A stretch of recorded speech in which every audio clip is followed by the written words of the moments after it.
What is going on, everybody, and welcome back to the NHL Strategy Show, the Stokastic NHL Strategy Show, sponsored by BetMGM, where we have a great promo to give to you a little bit later. I'm your host, Josh Harris. Joining me, as always, on this lovely Saturday morning, some Cliffy. How we doing? Doing good, man. Pretty cold outside. Considering it's the middle of November, but that's how it goes. At least we're not in Buffalo. I got to commend you, man. At the start of the season, you were saying how often you would probably screw up the Stokastic name with the old Osmo name. I don't think you've done it yet. I did it on Thursday. On Thursday. Okay. Maybe I missed that, or maybe I just forget all the shows. No, not off the hop. Not off the hop, though. They're blend together, but you've been doing a pretty good job with that. I don't think that should go under the radar. So good on you for keeping on top of that. Well, if you see our screen, right, there's that big Stokastic thing in yellow. So I stare right at it. I'm like, Stokastic. But yeah. Nothing a little caffeine can't fix in the morning for you. This could be a wild ride, but you know who I'm annoyed at? It's the NHL schedulers. We had one game last night. Today there's 15 games, 13 on the main slate. It's just like one game, and it was at 10 o'clock Eastern. Yeah, like I barely made it to puck drop, and like 3 minutes into the game, I was snoring. I mean, I didn't watch 3 seconds of that. I went to an early show last night, and then I watched 3 hours of pro wrestling, and then I went to bed probably like 12:30. I didn't watch a second of that game. I promised myself I would try to limit how often I have to watch the Vancouver Canucks until 2 a.m. because I'm in the Atlantic time zone, which is even further east than Eastern. So those games sometimes finish at like 2:30 a.m. Depending on when they start, and I don't want to watch the Vancouver Canucks until the middle of the night anymore. So showdown slate, absolutely not. Yeah, no, absolutely not. The one good thing is I know Brock Besser, power play goal, first of the season. Maybe that starts him on the right track. We can get some good lines for the Canucks. Anyway, yeah, we're not here to talk about the Canucks. We have a 13-game slate tonight. And before we get into that, make sure you like and subscribe. I'm sure all 30 of you who are here at this early morning are already liked and subscribed. But if you're not, hit that notification button so you can get alerts when our shows go live. As always, all of our shows are available on the podcast form of your choice, whether that's iTunes. I don't even know, because I do the shows and I don't really listen to podcasts. But if you have your favorite streaming service, get it on the podcast while you're driving home from work. Listen to my big head talk. Listen to Cliffy give some good analysis, and you will win some money. But yeah, 13-game slate. got another decision to make with Boston. They're arguably in a better spot than they were the other night. Couple really big totals on this slate. Let's get into it, shall we? First game of the night, we have the Chicago Blackhawks with a 2.1 total heading into Boston.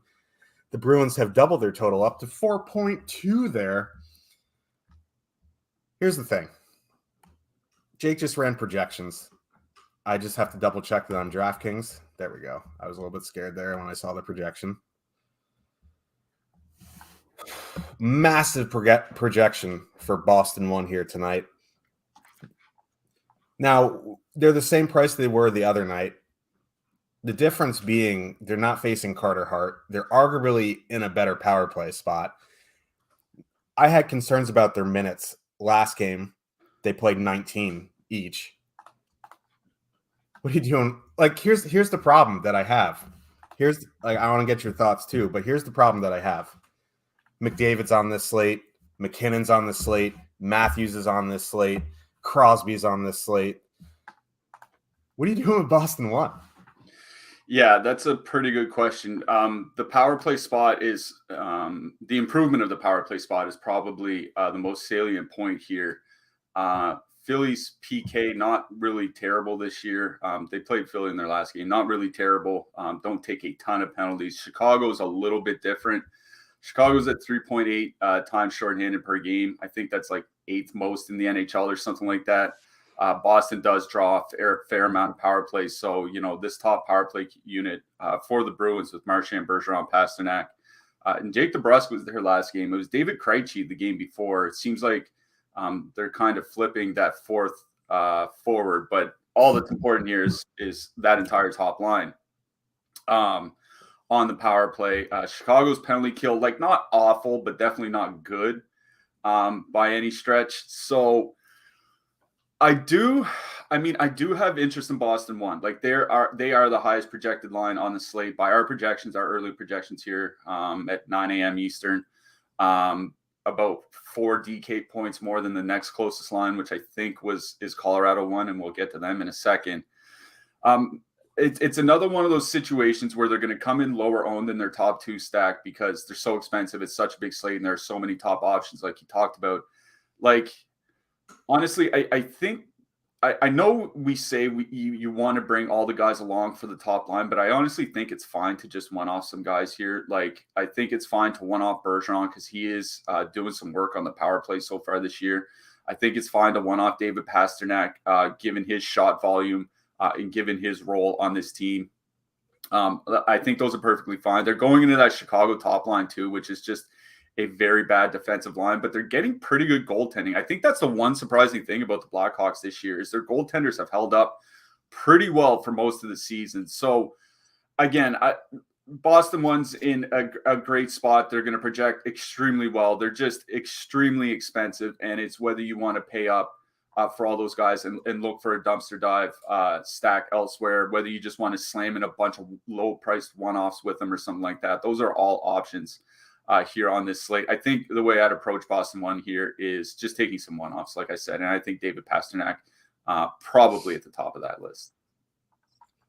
Yeah, I'm pretty much out on Boston, or not Boston, excuse me. That'd be a scene. On Chicago here tonight. I just, tiny total 13 game slate on the road in Boston that's like literally the worst thing possible. So all those boxes are being checked. Yeah. So of course Andres Athanasiou is going to be in the winning lineup tonight. But yeah, again, Boston 1 24/7 on DraftKings. It's a choice. Like I think Cliffy makes a good point there. I think if you have the salary, one-offing David Pasternak is a very good play. If not, I think you need a full stack. Like you either one-off, like two-manning hurts because like you have to leave one of them off. You either one-off or you full stack, I think. I don't know. But that's a question you're going to have to answer when you start building lineups, how you can see what fits with what and this and that. So in a vacuum, I love Boston 1 tonight. The price is just insane. Before we get to the blue line, we have a super chat, $10 super chat from Clayton, true Discord legend, by the way. He says, thanks for early runs in the show. Let's go. Yeah, thank you for tuning in, and thank you for always being in Discord. You have had some great success early this season. Hope it continues, and thanks for the super chat. Let's move to the blue line. Charlie McAvoy only up to 5,300 now. He went up 100. I think he's still fine. Other than that, like Connor Clifton, I guess, is fine. He's kind of priced in no man's land, 3,700 on DraftKings. Brandon Carlo, 2,700, I guess, is an okay punt. I wish he saw a little bit more ice time. On the Blackhawks side, Philip Ruse is running the top power play. I don't think that truly matters here tonight. He is 3K and he has been shooting a bit. I guess he's fine. I don't think I would get anywhere other than Connor Murphy for shot blocks tonight. Or Jake McCabe. Murphy was one guy that had crossed my mind specifically for shot blocks. He is leading Chicago defensemen in ice time over the last handful of games. So I think Murphy's fine on DK. The only guy I'll mention is Ian Mitchell. He got recalled from the AHL team. He's min price. I don't know how much he's going to play. This is definitely not a great spot, but he's 2,500. So if you need like a 2,500 guy, he has 40 points in his last 60 AHL games as a defenseman. He's only 23 years old. It's a pretty bad team, but again, if you're in need of a stone min price defenseman, I think he's one of the options. Yeah. Even bad teams, players put up points occasionally. So, yeah, I don't mind that call at all. So, let's move on to the next game. Buffalo Sabres with a 2.6 total. Heading into Toronto, the Maple Leafs have a 3.9. Matt Murray is already confirmed. It's nice getting some goalie confirms because you get some goalie confirms when there's one game on the schedule yesterday. So, everyone practices, and sometimes they confirm goalies. That's the only good thing.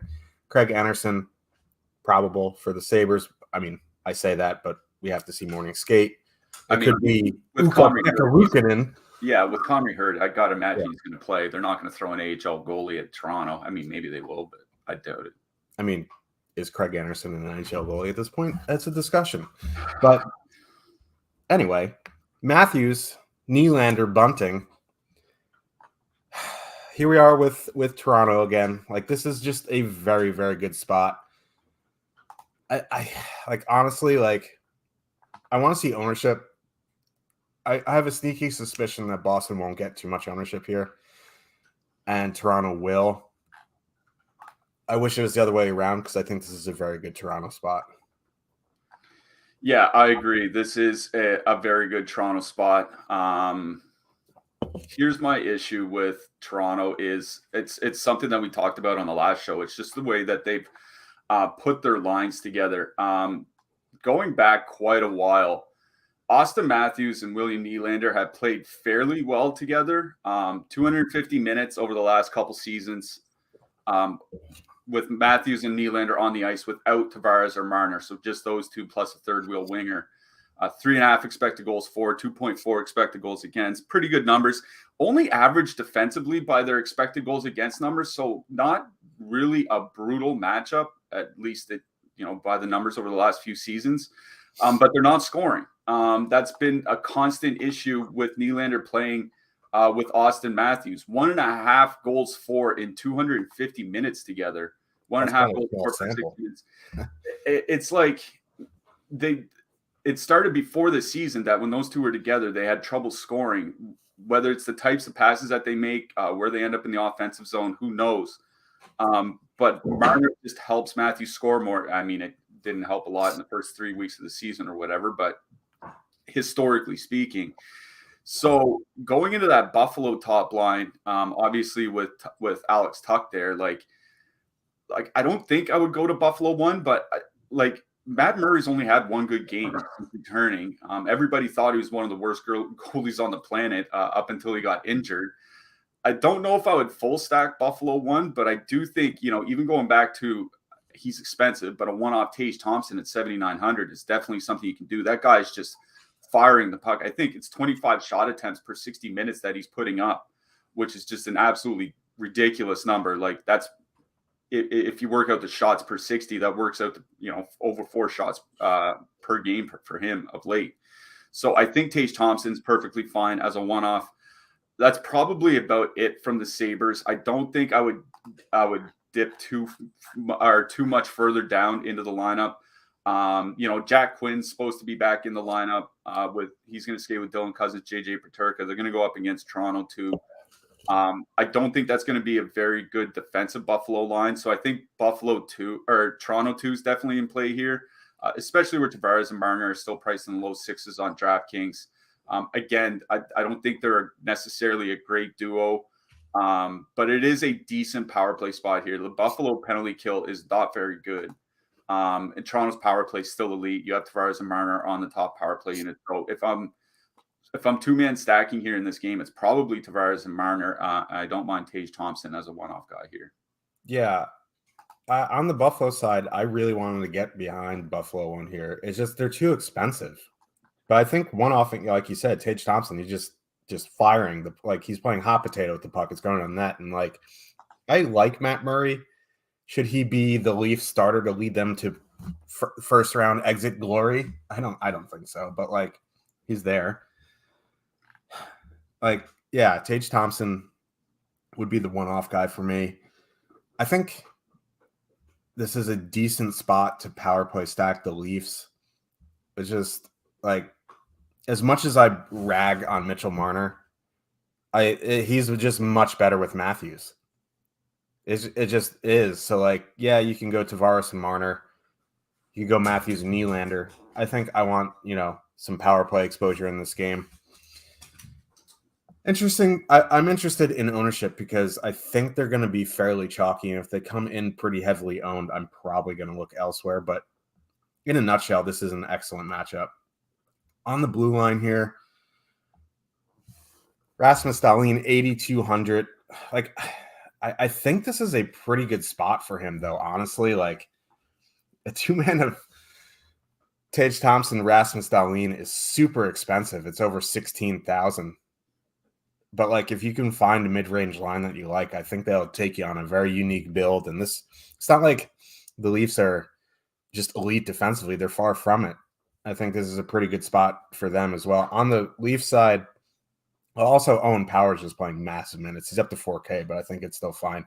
Morgan Riley, I guess you can include in power play stacks. It's kind of like the Letang situation. He needs to start shooting more. He just hasn't been doing too much. I think Mark Giordano, I know he let a lot of people down the other night, but I still think he's fine.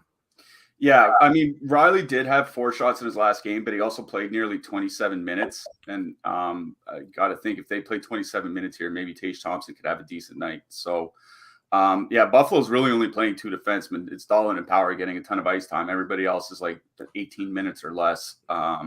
Makes it tough to kind of rely on any single Buffalo defenseman. Yeah, I think going back to Giordano's fine. Hall, maybe if you need, he can possibly get the shot block bonus, but that's about it. Concur. So let's move on to the next one. Philadelphia Flyers, 2.8 total. Heading into Montreal, the Canadiens have a 3.2 total. Carter Hart, Jake Allen, unconfirmed, but wouldn't be shocked to see both of them in net here. Don't have ownership yet. I doubt Montreal 1's going to get much ownership here. I just don't know if this is the spot. They're getting expensive. And there is just a lot of horsepower on this slate.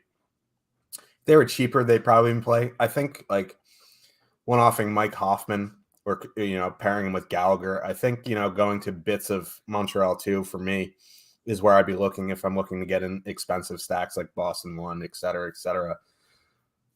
Also, it's the Carter Hart problem. The Flyers are a bad team, but Carter Hart has been amazing this season. I don't know if I really want to be stacking Montreal on a 13-game slate going into Carter Hart, which is crazy to say for a Torts run team, but here we are. So I think for me, I'm more on the Flyer side, but again, this game just screams MME to me. I wouldn't mind the Flyers top line here, but as we sit here it's 10:20 for me, 9:20 Eastern. We need an update on Travis Konechny. He was injured in their last game and left. If he's not in the lineup, it's who's going to score for the Flyers? I was looking. Travis Konechny is the only guy on that team with more than 4 goals. And we're 17 games into the season. Like, he is the only guy they have on that team that is pacing for a 20-goal season. Like, I don't know how much they can score even against. And, like, Montreal hasn't been awful defensively. Like, since they moved Kirby Dach up, since they put Hoffman with Dvorak and Gallagher, like, the lines have been kind of stable defensively. So, I mean, if Travis Konechny's in, that makes it a better question for me. If he's out, there's just nothing on the Flyers that I really want to attack. So I would probably be off the Flyers. You know, if you want to one-off an Owen Tippett or something like that, maybe get some top power play exposure, I think that's fine. But for me, I know Montreal's top line is going to see a big shooting percentage decline coming. We've talked about that on the last couple shows. It just is a pretty good matchup for them with the Flyers in town. I agree with you. I'd probably dip down to the second line and do like a 2-man of like Hoffman and Dvorak and Gallagher, something like that. They might be fairly highly owned in this game because it is a pretty good home spot for them. So just watch out for ownership. I do like Montreal winning this matchup. I just worry about the regression that they're going to have to hit. So for me, yeah, I agree with you. Montreal too, like they're generating 2.8 expected goals for, only 2.5 against in their minutes together so far this season. Not heavy minutes, like we're talking about 50 so far, but still playing reasonably well. And they played, they had good offensive numbers last year after Martin St. Louis was hard. So I agree with you. We'll see what ownership looks like, but for now it's Montreal too for me. The one thing I will say about the Flyers, if Konechny's out and Joel Farabee moves up to the top line, top power play, I think a one-off Farabee at 3,700 could be interesting to me. But again, that's just conjecture. We'll have to wait and see. So let's move to the blue lines here. I think Tony D's in a pretty good spot here tonight. 6K is pretty reasonable. Travis Sanheim under 3K, I think, is a nice little punt. On the Montreal side, I'm not really sure here. Montreal's still going with that 5-forward power play, right? Yeah. So I don't know. Like Arbor Jackeye at 3K, not too bad. David Savard, like 4,500 for Savard seems expensive, but compared to what he's been at times this season, 4,500 is a decent price. Caden Goulet, 3,800, decent as well. Yeah. I don't mind Tony DeAngelo here because it feels like if they're going to get a win here, they're probably going to have to put up some goals on the power play. And that would definitely come from DeAngelo. So I don't mind him at 6K here today. The other guy I'll mention is Mike Matheson. He's been skating the last few days for Montreal, and they're saying that there's a chance he could come back here tonight. Now he's like 4,200 on DK. He's not coming in with the injury discount, but I think he's only 4,000 over on FanDuel. So if Mike Matheson is back tonight for Montreal, I don't mind him on FanDuel. Yeah, I keep forgetting that Mike Matheson's on the Habs. I'm a big Mike Matheson guy, so we'll have to see. I hope he goes to the top power play when he comes back. But anyway, let's move on to the next one. Colorado Avalanche, 3.2 total, heading into Washington. The Capitals have a 2.8. Again, this is another game where I want to see ownership because Colorado won. Very good power play spot here. Darcy Kemper, Narrative Street here. 3.2, again, like fairly low road total for the Avs. I guess it's because their depth is absolutely just a mess. But this is a very good power play spot for the Avs. On the Capital side, they keep messing around with their lines. Have to wait and see. Like, I don't mind, like, I guess, like, I just don't know.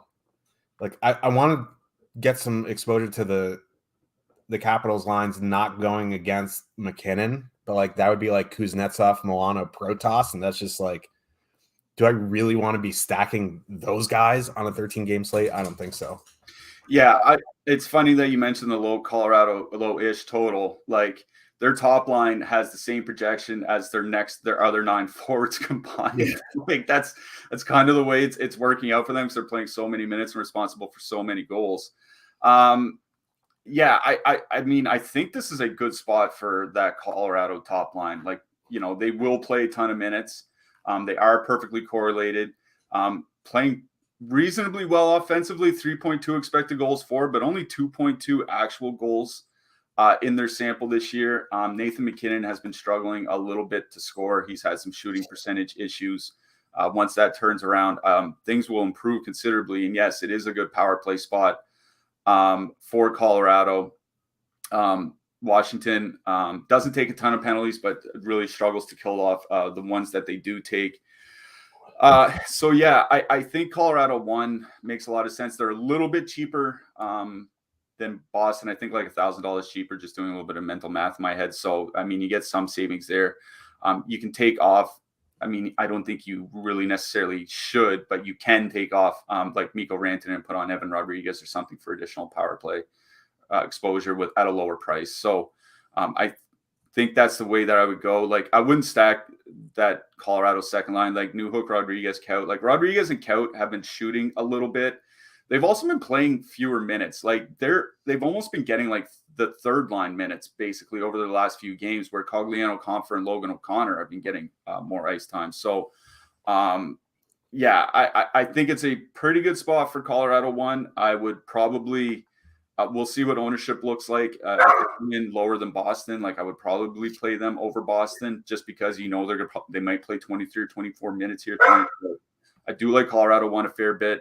On the Washington side, like, we're assuming that Ovechkin Strome theory is going to be aligned, because that's how they finished in the last game. But it was only like 5 or 6 shifts.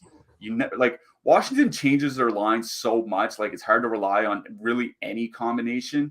I would have said Ovechkin and Kuznetsov, but even that got broken up last game. So this is a good power play spot as well for the Caps. Colorado's been struggling on the penalty kill so far this year with all their injuries.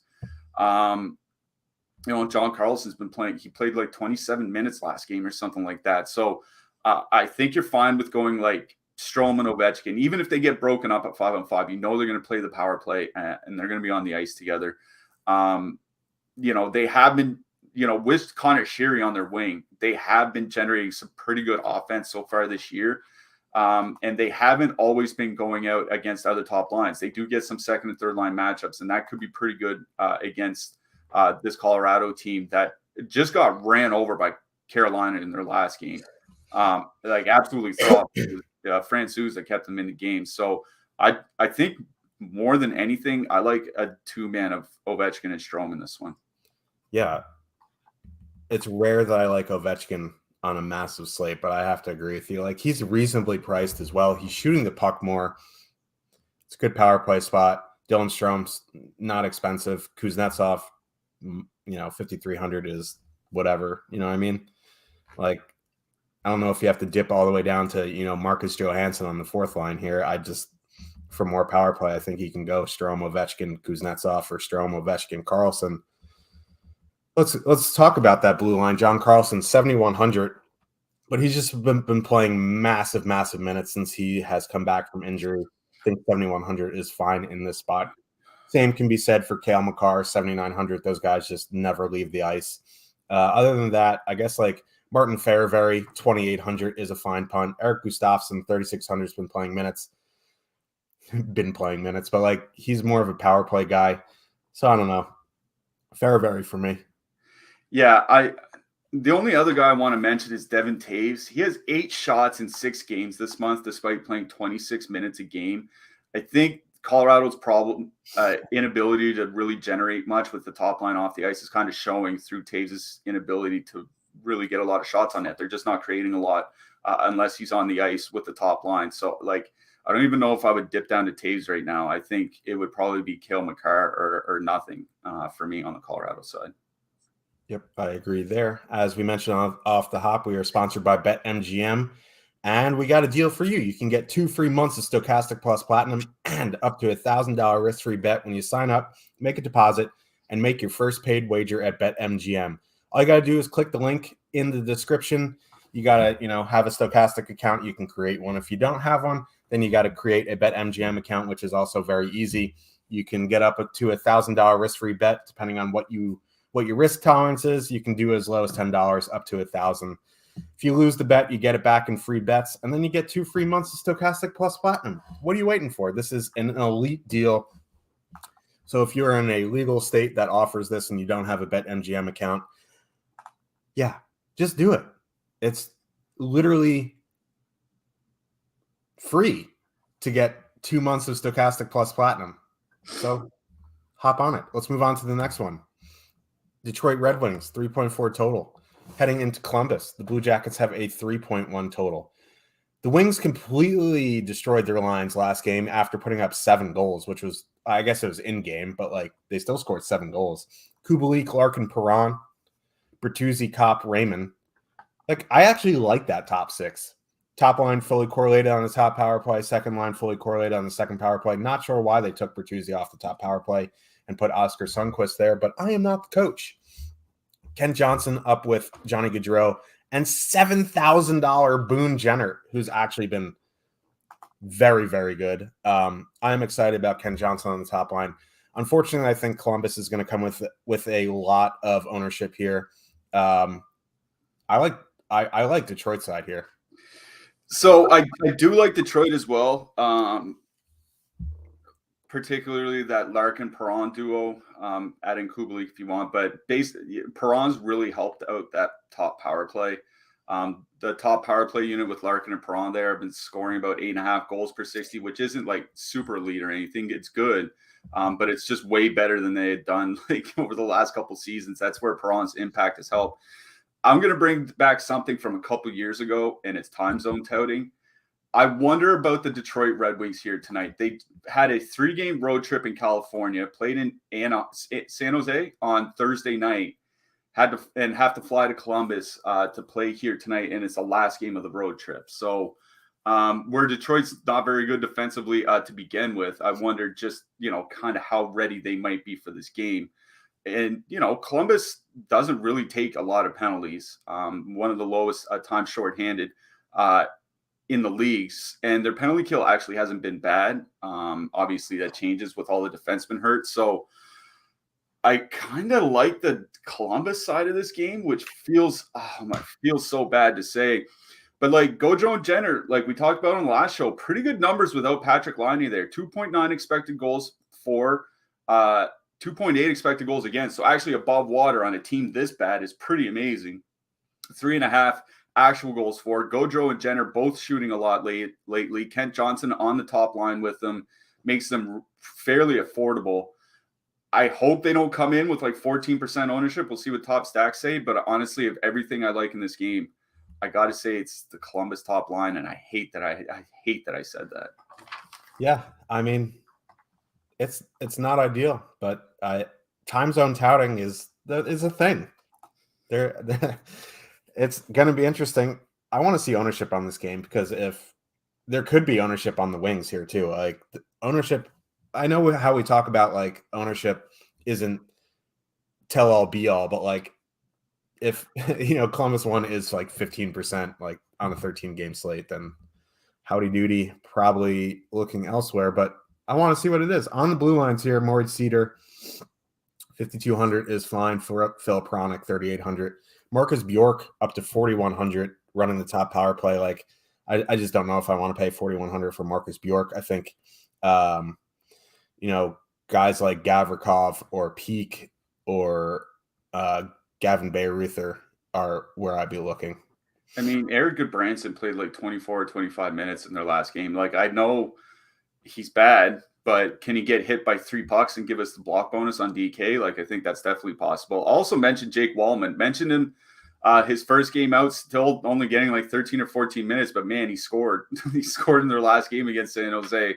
He's another one of those $2,500 guys that I don't mind in a pretty big total game. Is Jake here? Because Jake Wallman's kind of fits the Matt Irwin role. He does. Yeah. Except I think Wallman's better. We'll see. I agree. We'll see. Yeah. So let's move on to the next one. Pittsburgh Penguins with a 3.3 total heading into Winnipeg. The Flowchart boys have a 3.1 total. The Flowchart kind of got messed up the other night because it was a good spot and the Flowchart says fade. But with Sam Gagner up there, we got so many errors we couldn't figure it out. And Kyle Connor ended up with a hat trick at like 69% on a massive slate. So close the laptop there. For some reason, Crosby, 6,700 tonight. He is the 12th most expensive center. I kind of like the Pittsburgh side here. What do you think? Yeah, I think that what's going on with Crosby is, I'm pretty sure he had a couple goals in his last game, but he's really not been shooting a ton. 8 games in November, only 15 shots on goal despite 20 minutes a game. Like a lot of it, though. He's getting a lot of shots blocked. Yeah, that's true too, or missing a lot.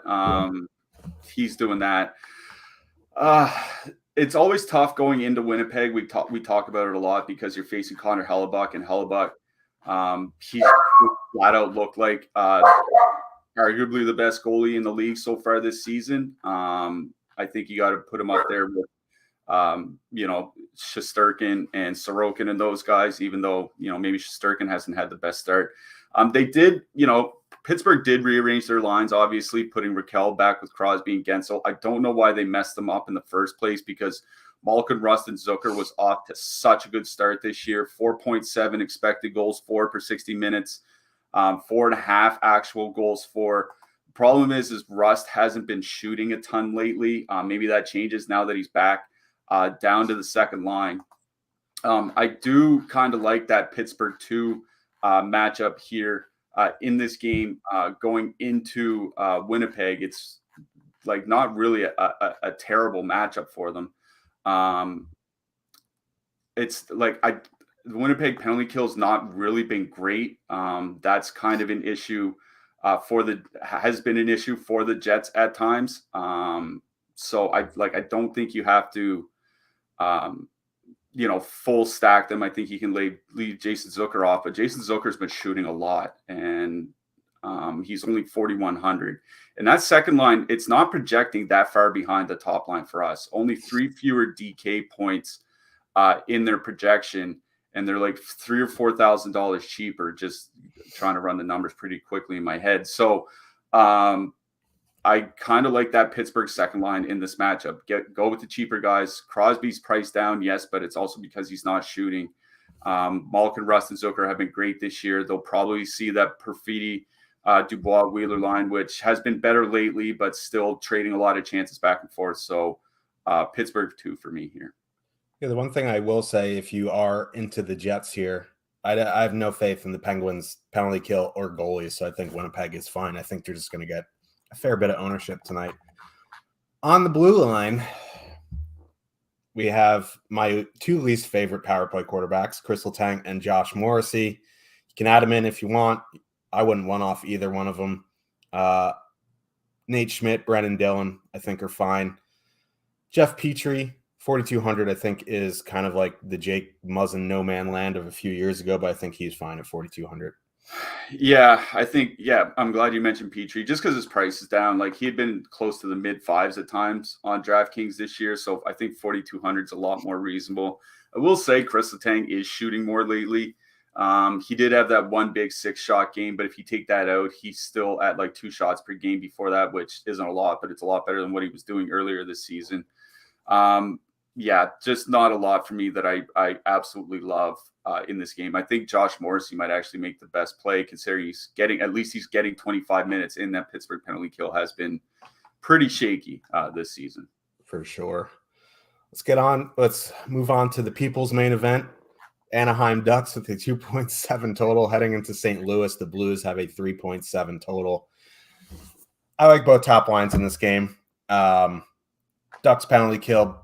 Ducks defensively haven't been great. St. Louis top line, Buchnevich, Thomas Tarasenko, fully correlated on the power play now. They're very cheap for them. They started converting their scoring chances a little bit the last game. Also like Jordan Kyrou as a one-off. Again, I like going back to Henrique Zegras, Terry. They seem like they're the only Ducks line that consistently creates offense. I don't have much faith in the Blues blue line or Bennington, so I like both sides of this game. Yeah, that Anaheim top line is only 16,100, and their projection is coming in within a DK point, 1 DK point of that Pittsburgh top line that we just talked about. That's kind of speaks to the offense that they have been generating as a line. 2.9 expected goals for, 4.6 actual goals, skating 19 to 20 minutes a game, all on the power play together. Even Trevor Zegras has started to shoot more of late, so you're not, just necessarily relying on a bunch of assists from him. By our DK projections, all three guys are projecting for over 10 DK points.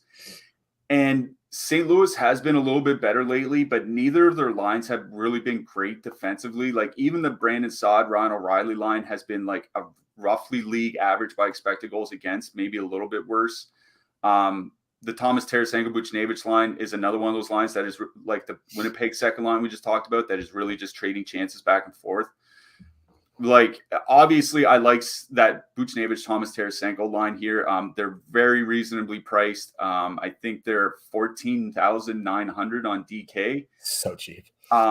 They're just going to get a ton of ownership, I have to imagine. Like, we just talked about Kyle Connor being, what was it, like anywhere from like 40 to 60% in GPPs a couple days ago against this very same Anaheim team. I got to think that St. Louis Buchnevich line is going to have a ton of ownership here tonight.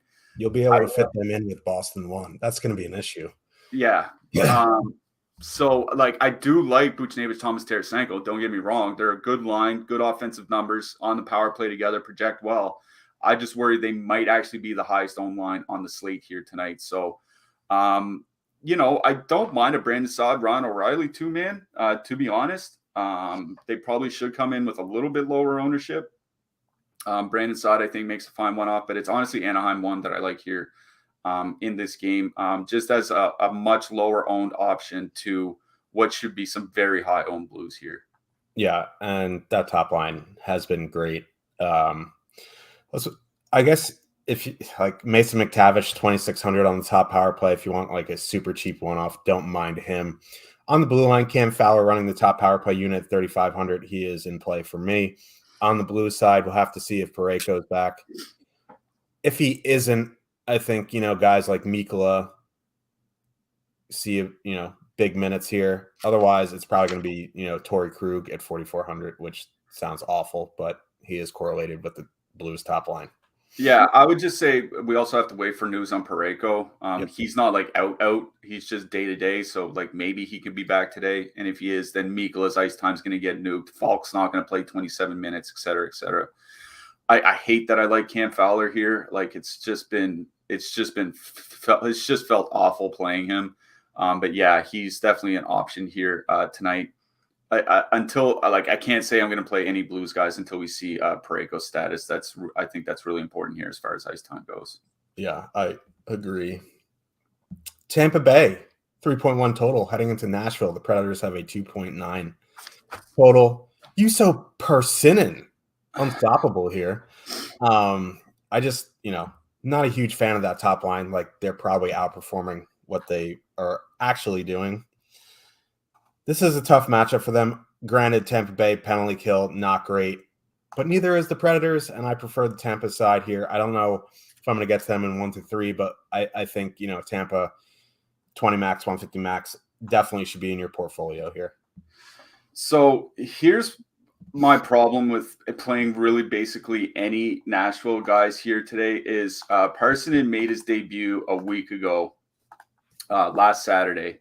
So there's been 3 games with Nashville with him in the lineup. The only player on Nashville the only forward skating more than 16:30 over those 3 games was Michael Granlund. Every other Nashville forward was under 16:30. That's including Forsberg, including Duchesne, including Niederreiter. Like I think in their last game, like virtually everybody was like 14 or 15 minutes. I know there are some holes that maybe you can pick apart on Tampa Bay, particularly their penalty kill, but it's not as if Nashville's power play has been great. You know what I mean? I know the prices are reasonable on the Nashville guys, and that's definitely factored in with ice time factored in. But I don't want to stack a team going up against Tampa Bay with a 2.9 total at home. If they're going to play like 14 or 15 minutes, like it's just something that I'm not going to do. Honestly, I'd just rather go find a line that's going to get some meaningful minutes. Like these guys aren't Dallas 1. You know what I mean? These guys aren't capable. Well, they are capable of having good games. We've seen that, but they probably won't get there against this team with that ice time. So I'm just not playing anything from the Nashville side, to be honest. I think Niederreiter, I think he's fine as a one-off. I think Duchesne's price has come down enough where he's fine as a one-off. Like, I think there are one-offs you can go for here. There isn't a full stack that would go. For me, it'd be more about the Tampa Bay side, probably just going right back to Hagel, Point, and Kucherov. I know they may have let a few people down in their last game, but you're going to be going against that top line with Parson in there. That Tampa Bay line has still been really, really good so far this season. 3.7 expected goals for 3 actual goals per 60 minutes. Kucherov has been shooting a ton lately, and they've been getting more ice time as well. So of everything in this game, if I'm stacking anything, it's Tampa 1. Yep, I agree there. On the blue line, really isn't much there. Sergachev, Yossi, maybe some Ekholm. Yeah, Eric Chernak's back, so I'm wondering that's probably going to nuke Ian Cole's ice time. It might even bring down like Sergachev and Hedman as they run basically 4 defensemen. So I guess Sergachev is fine for your power play 1 stacks, but there's not a lot on that side. Ekholm at 3,100 on Nashville. Yossi always in play, obviously. Perfectly fine if you want to pay up for him. Ekholm, the guy that I like for cheap. New York Islanders, 2.7 total. Heading into Dallas, the Stars have a 3.2 total. This game just screams MME. Dallas won fine in a nutshell. Don't really like stacking against Sorokin. Islanders lines don't really like him. Don't want to full stack anything, but I think, Nelson Lee is fine or Barzell is fine, but Dallas won in MME. Take some pieces of the Islanders. Yeah, I am not a big fan of Dallas here tonight, specifically just because of Sorokin. If we, for some reason, Varlamov starts, that would probably change things. But it's only 18-2, I think, for that Dallas top line, which is, pretty reasonable. They'll be going up against Wahlstrom and Barzal, and they've been underwater by expected goal share so far this year. I think it's a pretty good matchup for the Dallas top line, but the Islanders don't really take that many penalties, and that's where Dallas really makes their money is on the power play. So I think for me in this game, I would probably be looking a little bit deeper in the lineup. One off Jamie Benn, one off Mason Marchment, those types of things. Dennis Gurianov probably back tonight on the second line. He's coming in at 2,500. Maybe they just bench him, but 2,500, I think he's fine as a min punt. Nothing from me from the Islanders side. Going into Dallas, I mean, if you want to go with like a Lee Nelson 2-man, I think that's fine just because Dallas does take so many penalties. Maybe the Islanders top power play can get there. If anything for me, it'd be Lee and Nelson going up against the Dallas second line, maybe getting a lot of power play minutes. But really just not a ton that I'd love to stack out of this one. Yeah, I'm not a huge fan of this game either. On the blue line, Noah Dobson, 6,400, it's fine. I think Esa Lindell at 2,900 is probably my favorite play in this game. Adam Pelech also at 3,900. Yeah, Nils Lundqvist scored in the last game. He's actually been shooting a fair bit lately, like getting fairly involved in the offense. Don't mind him at a sub 3K price either, but honestly, I think Noah Dobson has a good shot for a big peripheral game here, especially if they get a lot of power plays. So I don't mind Dobson as an expensive option. I agree. Carolina Hurricanes, 3.2 total heading into Minnesota. The Wild have a 2.9 total. The Wild just nuking their lines all over the place here. Kaprizov, Sam Steele, and Matt Zuccarello, Greenway, Gaudreau, Boldy, Foligno, Eriksson, Duhaime. That Joel Eriksson line is going to go out against the Aho line. I think I like Carolina too, especially now that Jarvis replaced the nose on the top power play. I think Svechnikov, Jarvis is where I'm looking at this game. I don't know what to do with the Wild because these lines are just awful. Yeah, I mean, here, the thing is like Minnesota's been playing really well defensively. We talked about that in their last game. Then they go out and they give up 6 goals to Pittsburgh. So, I mean, I guess anything can happen. Obviously, Fleury out, I think, hurts the Minnesota team side a little bit. He'd been playing pretty well after a bad first couple starts. I agree with you. It's Svechnikov and Jarvis for me, but I just don't really like the way any of these lines look. I don't like Stefan Nason on the top line. Like, come on. Like, Kotkaniemi he's just not doing anything. He's being carried by his wingers constantly. I guess it would be Jarvis Svechnikov two-man. I agree with you. On the Carolina side, that would like the best. But really, there's just not a lot for me that I like in that game. And putting Sam Steele with Zuccarello and Kaprizov, like, no. So I don't like anything here. Like, honestly, I just don't. These lines are absolutely garbage. I think this is a game where I would be looking for one-offs, like a pretty cheap set Jarvis one-off. I think makes sense. I think, Matt Boldy got booted off the power play, so I don't even think he makes sense as a one-off anymore. So it's basically like Svechnikov or Jarvis, or, if you want to pay up for Kaprizov, I think that's fine, but it's just one-offs for me and then move on. Yeah, I agree. On the blue line, Brent Burns, like Minnesota's penalty kill, not great. So I think Brett Burns is in play. Brady Shea, Brett Pesce, fine on the punt side. Brodin, Dumba, Spurgeon are the guys for me. Yeah, Brodin with his ice time and his projections is probably the guy. Also mention Jacob Middleton. He's a guy that can put up a lot of shot blocks. I think he's on the top pair as well. Not going to play like 23 minutes, but he could get 18, 19 in a shot block bonus for you on DK. Yep. Don't forget to take advantage of the risk-free BetMGM offer. Free bet up to $1,000 and 2 months of Stokastic Platinum free. Just click the link in the description. If you're having issues, just DM me on Discord or Twitter. I'll help you out. It's fun. Let's move on to the next one. This is a fun one. Vegas Golden Knights, 3.3 total heading into Edmonton. The Oilers have a 3.2. Mattias Janmark on the top line with Connor McDavid and Zach Hyman. Second line in Nugent Hopkins, Draisaitl, Warren Fogle. Blues legend Klim Kostin on the third line. Just had to mention that. Jack Eichel, very expensive here tonight. Very good spot. I don't know if it's a very good spot. I like Stuart Skinner here. At least I like Stuart Skinner more than I like Soup. Vegas top line in play for me. I think the Vegas second line is a bit expensive for my taste, but I think they're in play as well. Oilers power play stack is where I'm looking. One thing I'm not doing is playing the second line. I can tell you that much. Leon Draisaitl and Warren Fogle, they actually have a decent sample of minutes going back. 170 minutes together, under 3 expected goals per 60 minutes, 2.3 actual goals for. Just a hard pass on Warren Fogle and Leon Draisaitl for me. If anything, it'd be the Edmonton top line. I'm glad they moved Zach Hyman back there. McDavid and Hyman had their best time, had their best production this year when they've been skating with each other.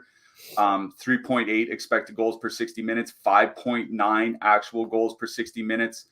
Not shooting a crazy amount, 13.7%, maybe a little bit high, but even if that's 12%, they're still scoring like 4.5 goals per 60 minutes or whatever.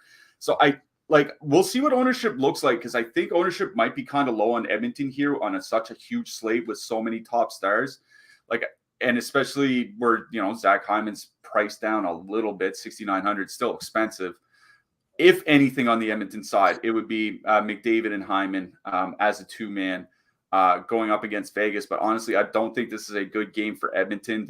This might be a game where I even if McDavid's only 7 or 8% projected ownership, I might still let it go, because Vegas' top line has been so good this year. Only 1.4 expected goals against per 60 minutes, 1.5 actual goals against. It is a pretty good power play spot, like you said, for that Vegas top line. They're all correlated together on the power play unit. Edmonton is the most penalized team in the NHL with a bad penalty kill. So of everything in this game, it's Vegas one that I like the most. If you want to take off Chandler Stevenson, because the guy just never shoots, you're relying on 3 assists from him like Alex Weinberg, I think you can take him off and put Jonathan Marchessault on instead. I concur with your analysis there. So let's move to the blue line. Alex Pietrangelo, 7,400 is a steep price to pay. I think I'd rather just find, I'd rather save 300 and play someone like John Carlson tonight. But if you want to add him in for correlation, I think that's fine. Other than that, like Evan Bouchard, Darnell Nurse are the guys for me. Yeah, Bouchard is the guy that's interesting to me because he's had the most inconsistent minutes of almost any guy in the NHL. There's some nights he's playing 15 or 16, some nights he's playing 22 or 23. At least he's priced down to 4,300. He's not like 5,200 or whatever he was on DK earlier this season. So I think Evan Bouchard is the defenseman I like the most in this game. Made probably nothing for me from the Vegas side. I think they're all too expensive for what they're doing. Yep. Los Angeles Kings, 2.9 total, back-to-back on the road for them, heading into Seattle. Kraken have a 3.1. It's going to be probably Calvin Peterson tonight. Quick went last night. LA2 is getting pretty expensive for them. Top line, still fully correlated. I just know I'm going to pick the wrong Seattle line. It's just what we do. But I'm going to go back to the McCann, Beniers, Eberle line. I just want to get some power play guys in here because the Kings penalty kill, not good. Yeah, I completely agree. I don't mind the Kings top line here, Kempe, Kopitar, Velarde, for the simple reason that we always talk about, Wenberg and Burakovsky is a line in a that they use in a shutdown role, but they do trade chances back and forth. It's just their goaltending, believe it or not, has been saving them. So I don't know if I get there in single entry with the Kings top line, but 20 max, 50 lineups, 150, whatever. I think you have to consider them. Kempe, Kopitar, and Velarde still playing pretty well. Still all on the power play together, getting a good in-game matchup. But I agree with you. I think this is more about the Seattle side. McCann, Beniers, Eberle, I think it's just fine. But it's Tanev, Gord, and Bjorkstrand that I'm kind of interested in here. Tanev has been playing pretty well with Gord so far this season. 2.6 expected goals per 60 minutes, 3.2 actual goals. Bjorkstrand not getting a ton of minutes, but they are pretty cheap, and they'll get a third line from the Kings that has been pretty bad defensively in their time together so far this year. So honestly, it feels weird to say, but I think the line with Brandon Tanev is the line that I like most in this game. I'm glad you mentioned them because I'm a big Yanni Gord guy, and I do like Bjorkstrand. I think they can get there against the Kings third line. On the blue lines here, not too much for me on the Kings side. Vinny Dunn, Carson Soucy for me on Seattle. Yeah, Carson Soucy he's the one guy that really stuck out to me here. I don't think we really have to mention anybody else. Yep. Let's move on to the last game of the night real quickly. New York Rangers, 3.3 total. Heading into San Jose, the Sharks have a 2.7. I think Rangers 2 is probably where I'd be looking at. Kids line is fine. They just have been pretty low event, but they are going to get the depth of San Jose. So Kids line, Rangers 2. I think I'm under here on the Sharks. Yeah, I'm glad you mentioned the kid line here. They're going to, obviously get quite a bit of that third line from San Jose. That third line from San Jose has been the one weak link since they rejigged their lines. Pretty bad defensively. Lafreniere, Hedl, and Kako, yeah, they've been low event, but they've actually been finding ways to score, which, it won't last. But as long as they keep playing pretty well together, I think that Rangers third line is one of those lines you can mix in with like Boston 1 or something like that. Very cheap, reasonable minutes, getting a pretty good matchup against a bad San Jose third line. I don't mind San Jose going back to San Jose 1 here. It's just the Rangers don't take a ton of penalties, so I don't know how much the power play correlation really matters. Kevin LeBank's projecting well, shooting decently. So I think it's San Jose 1 that I don't mind of all the top lines, but it's really Rangers 3 that I think is in the best spot in this game. I agree. I just hope they start getting going a little bit. In net, real quickly, I like Sorokin. I like Carter Hart. I like Connor Hellebuck. I think, Vasilevsky's fine at 7,900. UC Saros has some shot volume concerns, but anyone else you want to add there? Yeah, I'm glad you mentioned Saros. I guess we could always go back to that. Well, I mean, there aren't really a ton of cheap guys that I like here tonight. I think Philip Gustafson, maybe against Carolina at home against Carolina, would make a little bit of sense. Connor Hellebuck, I think, is probably the guy for me. 7,600 at home against Pittsburgh. Hopefully, he sees a lot of shot volume. So I think I like Hellebuck the best. Yeah, and I forgot to mention I do like Stu Skinner at 7,800. He should see some fair volume tonight. Who you liking for your hat trick pick here? Can't believe I'm saying it, but I'm going with a Columbus Blue Jacket. Johnny Gaudreau is my hat trick pick for tonight. Ooh, wow. I know. Spicy meatball. I will go spicy as well.